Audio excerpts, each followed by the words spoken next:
नमस्कार। बुलढाणा जिल्ह्यातील लोणार येथे झालेल्या एका मेळाव्यामुळे राज्याच्या राजकारणात आणि समाजकारणात नवा वाद पेटण्याची चिन्ह दिसत आहेत। वंजारी समाजाच्या ओबीसी एल्गार मेळाव्यातून मनोज जरांगे पाटील यांना थेट इशारा देण्यात आलाय। हा इशारा नेमका कशाबद्दल आहे, या मागे नेमकं कारण काय आणि पुढे याचे परिणाम काय होऊ शकतात? पुढे जाण्याआधी एक विनंती करेन, तुम्हाला आमचे व्हिडिओ आवडत असतील पण अजून तुम्ही चॅनलला सबस्क्राइब केला नसेल तर चॅनलला लगेच सबस्क्राइब करून घ्या।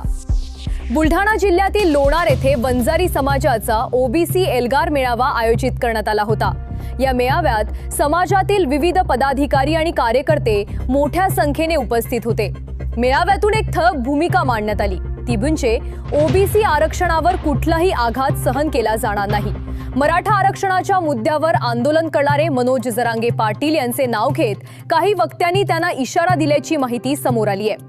वक्त्यांनी स्पष्टपणे सांगितले की ओबीसी समाजाच्या हक्कांवर गदा आली तर त्याला तीव्र विरोध केला जाईल। कोणत्याही समाजाच्या आरक्षणासाठी दुसऱ्या समाजाच्या हक्कांवर परिणाम होता कामा नये, अशी भूमिका या मेळाव्यातून मांडण्यात आली।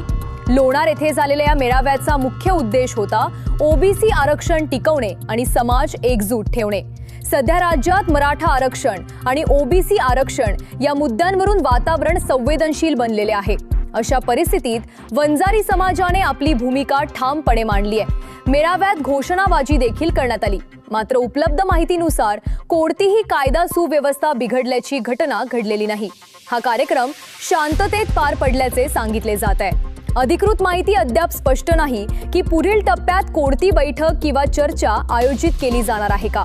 या मेळाव्यानंतर राजकीय वर्तुळात चर्चांना उधाण आले आहे। विविध समाज संघटना आपापल्या भूमिका स्पष्ट करताना दिसत आहेत। वंजारी समाजाच्या या भूमिकेमुळे ओबीसी संघटनांमध्ये एकजूट दाखवण्याचा प्रयत्न होत असल्याचे चित्र दिसत आहे।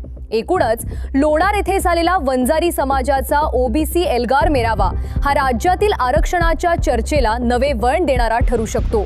पुढे या मुद्द्यावर काय निर्णय घेतले जातात, सरकारची भूमिका काय असेल आणि संबंधित नेत्यांची प्रतिक्रिया काय येते हे पाहणे महत्त्वाचे ठरणार आहे। अशाच महत्त्वाच्या आणि ताज्या बातम्यांसाठी आमच्या चॅनलला सबस्क्राइब करा। भेटूया पुढील अपडेटमध्ये। धन्यवाद।